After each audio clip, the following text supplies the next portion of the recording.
Herkese merhaba. İnsanların sosyal medyada daha kaliteli paylaşım yapma ihtiyacıyla ve gelişen teknolojiyle beraber çekim ekipmanları da hayatımızın bir parçası oldu. Ben de kısa filmimin daha kaliteli olması için işte bu ekipmanlardan biri olan gimbal'la çekimlerimi yaptım. Siz de eminim gimbal kullanarak kısa filmimi nasıl çektiğimi anlattığım bu videoyu izledikten sonra gimbal'la çok daha kaliteli videolar çekebileceksiniz. Gimbal nedir? Kamerayı hareket ettirdiğimizde kameranın titreyerek görüntünün kötü görünmesini engelleyen aparatlarla düzenlenmiş bir ekipman. Peki gimbal'ın kullanımı kolay mı? Aslında kullanımı uzaktan kolay gibi görünüyor ama pratikte biraz deneyim gerektiriyor. En azından benim için öyle oldu. Kısa filmimi çekmemde bana destek olan sektörden dostlarımla öğrendiklerimizi birbirimizle paylaşıp birlikte gelişmek üzere hareket eden bir filmci ekibi olduk. Bu bağlamda kamera kullanma konusunda içimizdeki en deneyimli kişi olan Mahmut, bu gimbal'ın teknik aksamlarını bize anlattı. Böylece gimbal'ın üzerindeki tuşların ne işe yaradığını, gimbal'ı nasıl kullanacağımızı hep birlikte öğrenmiş olduk. Gimbal'ın üzerinde açma kapama tuşu dışında kameraya hareket sağlayan iki önemli tuş var. Bu ilk tuş, kamerayla tilt up, tilt down ve pan hareketi yapmamızı sağlıyor. Gimbal'da yer alan bir diğer önemli tuşla da gimbal'ın sabit kadrajda kalmasını, kadrajın gimbal'ın hareket yönünde akmasını ya da hareketli sahnelerde kadrajın harekete duyarlı esnemesini sağlayabiliyoruz. Peki sadece gimbal'la ve telefonla kısa filmimizi çekmeyi nasıl başardık? Film setlerinde gimbal'a benzer gimbal'dan daha kapsamlı olan Steadicam kullanılıyor. Ben de Steadicam kullanılarak çekilmiş ve ödül almış filmlerdeki çeşitli kombine kamera hareketlerini izleyip bu hareketleri not aldım. RTS ders notlarımdaki temel kamera hareketlerini ve diğer detayları da dikkate alarak çekim ölçeklerini, kamera açılarını, kamera hareketlerini ve oyuncunun hareket rotasını belirledim. Peki çekim ölçekleri neler? Dramatik anlatının çok önemli olduğu planlarda kullanılan yüz plan ve baş plan, konuşma örgüsünün yoğun olduğu sahnelerde sıklıkla kullanılan göğüs plan, omuz plan ve bel plan, oyuncunun hareket halinde olduğu ve mekanla da bağlantısını görmeye başladığımız diz plan ve boy plan, tüm ortamın gösterildiği genel plan. Gerekli tüm notları oluşturduktan sonra senaryoyu, yani diğer adıyla ayrımlama senaryosunu planlarına ayırarak çekebilmek için çekim senaryosu hazırladım. Ayrımlama senaryosu, hikayenin bölümlerine ayrılıp diyalogların yazıldığı, senaristin elinden çıkan, piyasada normal bilinen senaryonun diğer adıdır. Çekim senaryosu da bütün kamera hareketlerinin ve çekim yöntemlerinin yer aldığı, yönetmenin hazırladığı bir senaryo çeşididir. Kanalımın kurucu ortağı olarak gördüğüm arkadaşlarım, Armağan'la hazırladığım ayrımlama senaryosu için, Oray'la da çekim senaryosu için görüştüm. Arkadaşlarımın fikirlerini de dikkate alarak senaryomda son düzenlemeleri yaparken, son sahnelerden biri olan kutlama sahnesini yatta çekmek fazla maliyetli olacağından, kutlama sahnesini parkta geçen piknik sahnesine çevirdim. Ekibimle yaptığımız toplantıda çekim senaryosunu masaya yatırıp bir çekim takvimi oluşturmaya çalıştık. Yalnız Oray boğulma sahnesinden çok hoşlanmadı. Toplantı sonunda onu ikna etmeyi başardık ama.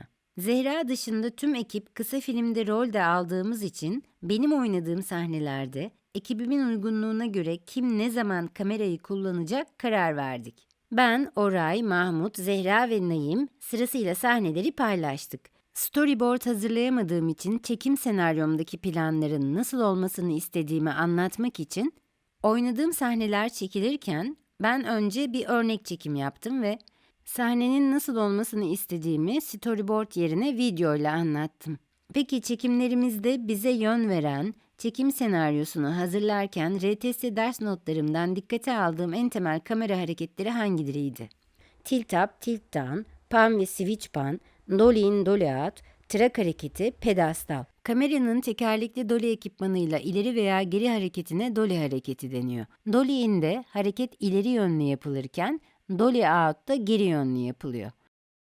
Biz de gimbal'la dolly hareketini taklit ederek sahneleri çekmeye çalıştık. Tilt up hareketi, kameranın aşağıdan yukarı döndürülerek hareket ettirilmesi iken, tilt down'da kameranın yukarıdan aşağı hareket ettirilmesi oluyor. Pan hareketi de kameranın soldan sağa ya da sağdan sola döndürülmesiyle oluşuyor. Switch pan ise bir diğer adıyla kamçı pan, pan hareketinin çok hızlı yapılmasına deniyor. sıkça iki oyuncu arasındaki bağlantıyı vurgulamak üzere kullanılıyor. Şu an ekranda izlediğiniz trak hareketi ise aynı Dolly mekanizması ile yapılıyor ama Dolly hareketinden farklı olarak kamera ileri geri değil yana doğru hareket ettiriliyor. Pedestal hareketi ise şu anda gördüğünüz gibi kameranın yükselmesi ya da alçalması ile yapılan bir hareket. Peki yönetmen olarak çekim senaryosunu hazırlamak dışında başka hangi görevleri üstlendim? Rollere uygun oyuncu seçimi, oyuncunun rolüne uygun oynaması için yönlendirilmesi, oyuncunun makyaj, saç ve kostümüyle beraber ekranda nasıl görüneceğinin belirlenmesi, sahneye uygun mekanların belirlenmesi, mekana uygun olacak şekilde kamera yerleşimlerinin ve oyuncu hareket planlarının kontrolleri, tahmini set sürelerinin çıkarılması ve set çalışanlarının yapacağı iş bölümlerinin belirlenmesi. Peki reji ekibim set esnasında bana destek olmak için hangi görevleri üstlendi?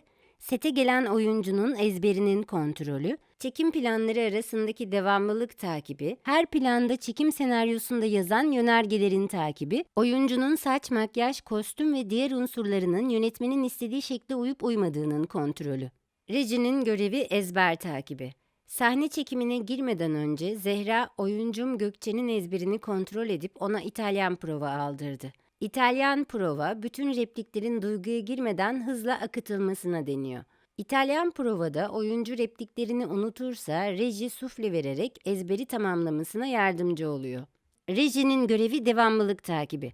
Bu planda Volkan karakteri kolunu kapıya koyduğu için takip eden planlarda da Volkan karakterinin kolunun kapıda olmasının kontrolü. Yeni planda Pınar karakteri Volkan'ın kolunu tuttuğu için takip eden planda devamlılık takibi. Bu sahnede herkes sıkı çalışmış olsa da ben gözyaşı satın almayı unuttuğum için ağlamam gerçekçi olsun diye gözüme limon sürdüm ve gözüm şişti. Bu yüzden ekip olarak birkaç gün sete ara vermek zorunda kaldık. Peki başka hangi hareket tekniklerini yapmaya çalıştık? Takip kamerası. Oyuncu ileri hareket ederken kameranın oyuncuyla aynı hızla onu takip etmesi. Açılma. Kadraja yeni bir nesne ya da oyuncu girmesi istendiğinde kameranın kadrajı genişletmek için yaptığı hareket. Kapanma.